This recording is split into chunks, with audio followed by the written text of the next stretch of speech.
Welcome to Not Milk Never Milk. Subscribe if you're lactose intolerant. You begin by verifying your Imperial TV model and firmware so you know what interfaces and app support exist. Once done, sign into or create a Google account on your phone or computer.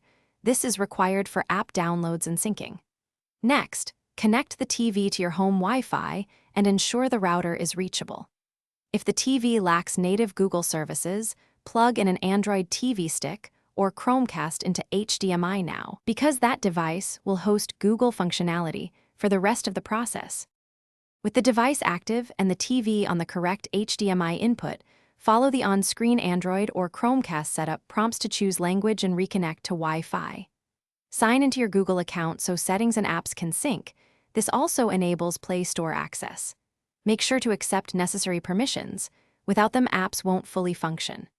Once signed in, open the Play Store, update system apps, and install Google Home, Chrome, and YouTube. These provide the core Google experience and let you cast and browse smoothly. Finish by testing casting from your phone, using voice search, and playing video through installed apps so you verify performance and latency.